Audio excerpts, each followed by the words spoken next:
Welcome to Our Issues Birmingham. I'm Tommy Spina. Today's guest is Mayor Randall Woodfin, Mayor of the City of Birmingham. Good day, Randall. How are you doing? Hey Tommy, I'm good. Good to see you. These are certainly difficult times, are they not? They are. I prefer to be in the studio with you. You've been on our show a number of times. It's the first time we've done one remotely. I kind of like it because I'm at home. You're at your mayor office. I guess you go to the office every day, right? My job has been deemed essential, so I have to keep working every day. So have lawyers. Lawyers have been deemed essential, but both of us have, on different levels, are struggling with our hair. I have way much hair This, than you there's a do, lot and going on. for your sake, you're letting your beard come out a little bit, and your hair's getting a little longer. So let's talk about what's going on specifically in Birmingham. We've addressed certain issues relative to the virus that has plagued our world, but I want to kind of tune it in to Birmingham specifically. We've talked with the Jefferson County Public Health Officer, we've talked with Senator Doug Jones and gotten their perspectives on it. But as it relates to Birmingham, how are we doing? Um, Tommy, we're doing the best we can. I think the first thing I want to start off by saying is we are in I would say, probably about the fifth week of this health crisis. And we're balancing a health crisis and an economic crisis at the same time. But in my Absolutely. job and my role as mayor, public safety is the priority. And so every decision I've made is to protect lives.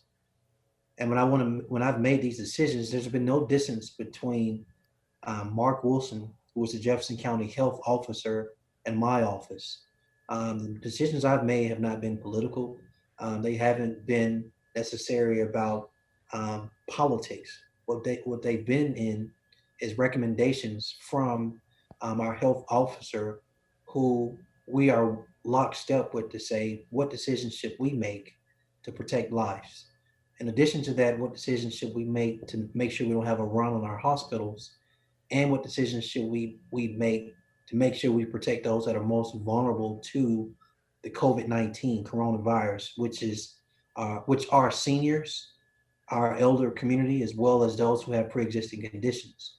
Knowing that Birmingham has a high number of both of those, I thought it was really important that we implement a shelter in place as soon as possible and not wait on anybody else, because we needed to do everything we could to protect people. Well, I know that you got ahead of the curve with respect to our governor's order to stay in place. I also note that I saw something just before we went on the air. There was some study that was made on Alabama in general, and we didn't do so well statewide, although Birmingham did a little better, but not so well either, because I don't think people understand the significance and the importance of, quote, staying home, just simply staying home. Our cameraman yesterday was out in the Highland Avenue area. He said there were tons of people at Caldwell Park. You know, we got to do something to get people to recognize that although it's a beautiful day, it looks nice, you can't really act as if it is nice. It's not nice. There's something lurking out there, and we've got to be aware of it. Right. What steps are y'all doing to try to get people to pay attention, for lack of a better word? I think what we've done now is enforce our orders. So one of the things we've done, because we know it's nice outside, people want to be in public places such as parks. So as it relates to parks, what we've done is, unfortunately, we had to remove certain playground equipment, as well as cover other playground equipment. In addition to that, remove other equipment totally out of the park to prevent people from doing activities in the park that we would define as either group activity or made people come into contact with other people who did not live in the same household. In addition to that, in talking with the Jefferson County Health Officer, what we've done is make sure that we have units that are out, not necessarily patrolling, but checking in, making sure that these big box stores are also in compliance. And if they weren't, then we got assistance from the health department, and health department got assistance from us to move to more higher measures to enforce people to do the right thing. And when you say that, you're not talking about taking people to jail unless you absolutely have to. I mean, we're talking about just alerting people on a one-to-one basis, going, "Hey guys, what you're doing here needs to be adjusted or changed." And I've seen it myself in going to the grocery store.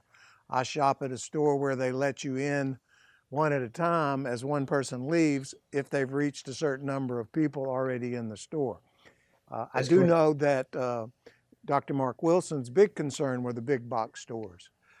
So is Birmingham watching that closely at this point? We are. We're paying close attention to our parks and our big box stores, making sure that there is compliance with social distancing.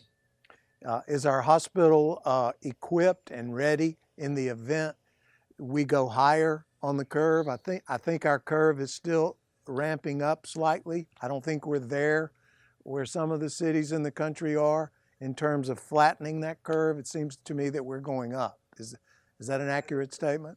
I have confidence at UAB's medical teams, as well as their equipment, as well as their facilities, that we are in the best position we can be um, if we see our numbers increase to provide the services and medical attention that our residents will need. Well, we're going to take a break and we're going to come back. I want to talk specifically about your effort to establish Birmingham Strong. So do not leave me. Do not get out of that chair. We'll be right back. Don't go away. This is Our Issues Birmingham.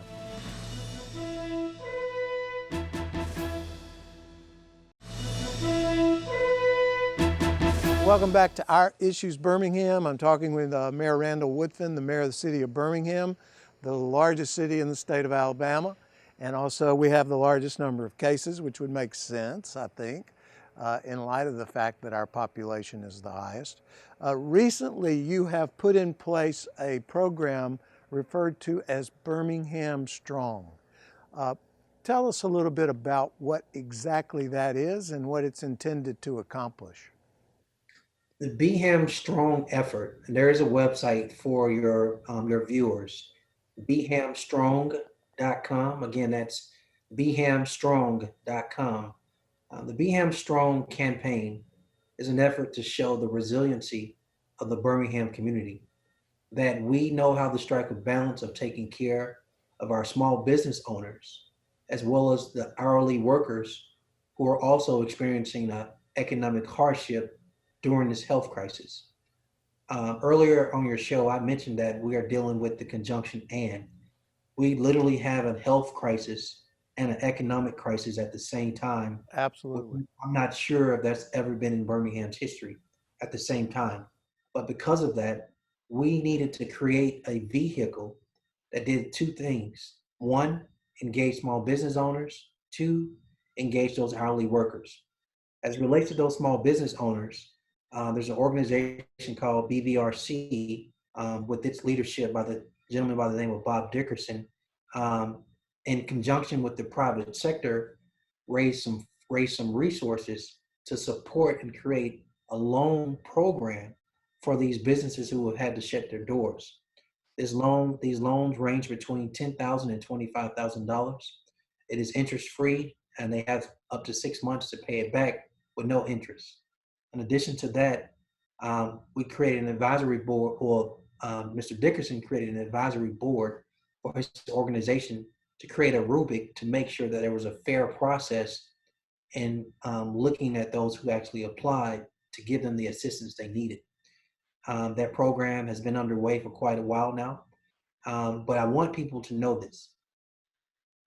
This Beham Strong, as it relates to small businesses, was only a bridge program until the federal government decided to send in and to give resources at a higher level, and at more money than we could locally.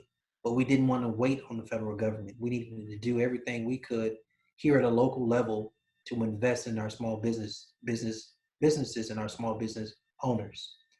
The second part, dealing with these hourly workers.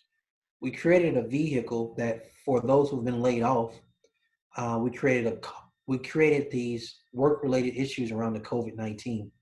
So I want you to think call center, engaging those who need that we need to reach out to, not wait until they get sick to reach out to the health experts. We wanted to call our residents. In addition to that, we wanted to do food prep and food delivery. In addition to that, we wanted to be able to get people from point A to B via actually providing transportation to testing sites for those same people who we call from the test center who needed to get tested. And so if you were an hourly worker that you've been laid off, you were 18 years of age or older, and your job was in the city of Birmingham, then you can participate in this program and make a minimum of $12 an hour while your job is closed to make sure you can continue to put food on your table. Yeah. So bottom line, what we did was create a vehicle for those hourly workers who were temporarily laid off of furlough from their small business job to make sure that they can take care of themselves too. So for us, Beham Strong was not just about taking care of the business owner who's the employer. Beham Strong was also about taking care of the hourly worker that's the employee as well. So I have two questions. One, on the business owner and the federal government incentives, are people allowed to participate in both? Absolutely. So Birmingham's financial package that helps small business owners is independent of what the federal government is doing. It is. There will be some, unfortunately, some of those rules that the federal government's put in place, they won't qualify, but some That's for will. We sure. wanted to make sure whatever we could do was an extra boost and help. And we did it before the federal government did its program because we wanted to be, you know, proactive and creative on and design on our end in supporting our business community who has been supporting us as a government. And secondly, the other thing, what would a person who is out of work as a result of what's happened, and I can't help but think of the restaurant industry in our town, which is such an integral part of our city. Um, how do people go about applying for relief under Birmingham Strong's tools that are out there? Well, the BHAM Strong small business loan side is now closed. But there's good news for those hourly workers, the actual employees. They can go to bhamstrong.com, and if they are wanting to be a driver, if they wanted to participate in the call center, if they're wanting to participate in um, the work as it relates to prepping food and delivering food, they can participate in that as well. You know, this is very similar to the AmeriCorps Vista program. This is a service job during a time of a crisis where these hourly employees who have been laid off can provide a service to support how do we bring resources for those who've been affected by the COVID-19. So they can go to the website and make application. Don't go Yeah. away. We're going to take a break and come back and talk some more about things that are going on in the city. This is Our Issues Birmingham. We'll be right back.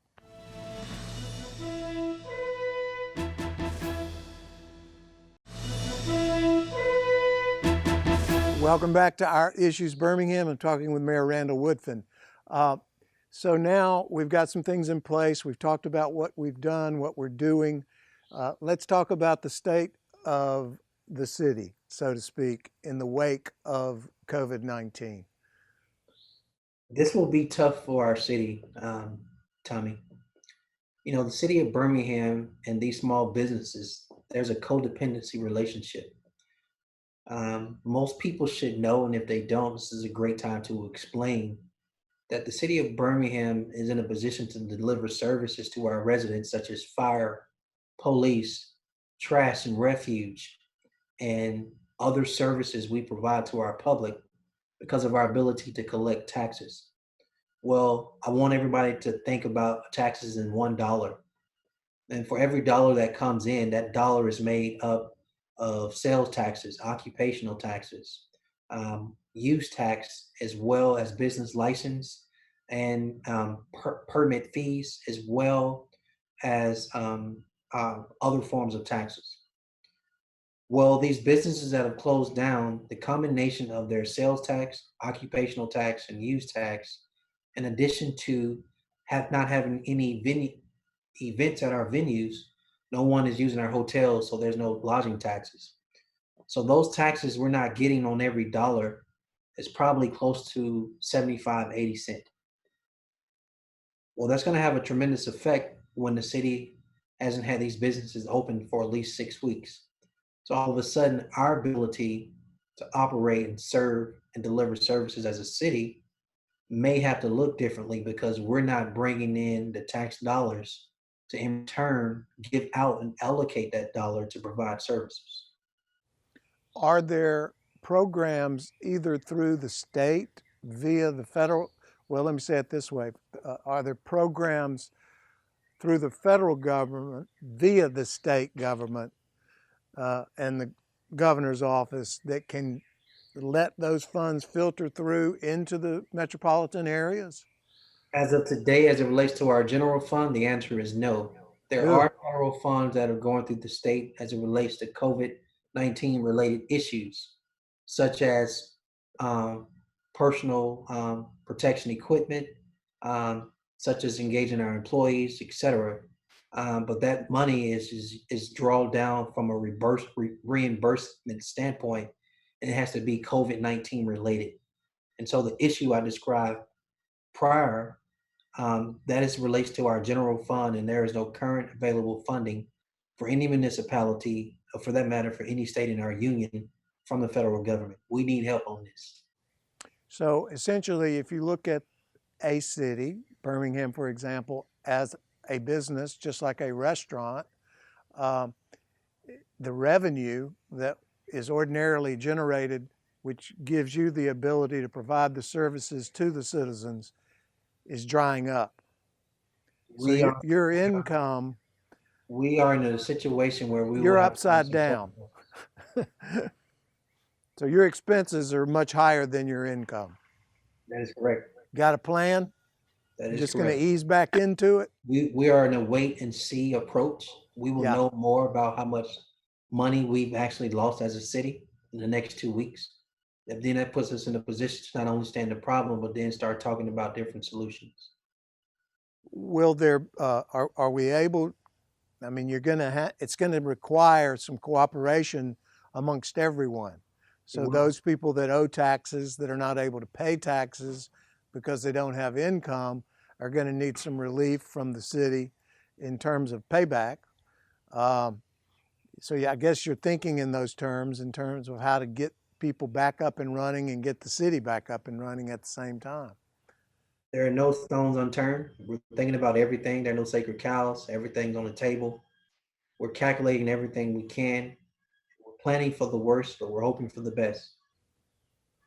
The essential services, I suspect, will continue to go on. Uh, it's kind of a sad thing to say, but on a brighter note, crime seems to have diminished in the wake of the stay in place order. At least it appears that way to me. We Nobody's out. we have seen crimes, most crimes against persons, and majority of crimes against property take a significant decline. What can we learn from that going forward? I wonder. I'm just thinking out loud. I mean, you can't ask people to stay home. No, that's a great question. I think Tommy, you should have our chief of police on the show one day that can pretty much give you some great information on how we're doing community policing and engaging the public. Well, I'm always interested in talking to the chief. He's been on once before, so I'd love to have him back. Yes, sir. Um, Randall, is the city government still meeting and doing council meetings once a week? They are. I think some of the things we've done that are COVID-19 related has required us to meet. I know the governor gave an option to meet via teleconference or Zoom, just like we're doing now. But the council, who has the ultimate decision, has decided to continue to meet in person. And that's and most of what they're dealing with is COVID related. That is correct. But we still have to continue to run the city independent of the problems brought about by the virus. That's I right. would think. As Maya Angelou said, every storm runs out of rain. There will be a point of time where the non-COVID related matters will be the lead topic, and we will have to continue to govern and run this city and move things forward. Well, you're in a difficult spot, as are many of our leaders. Uh, I appreciate what you're doing. Keep trying your best to do the best you can and share that with the rest of the council members for me. And hopefully we'll get to the other side of this and come out better people and a better city. Thanks for being with us. This is Our Issues Birmingham. We'll see you next week.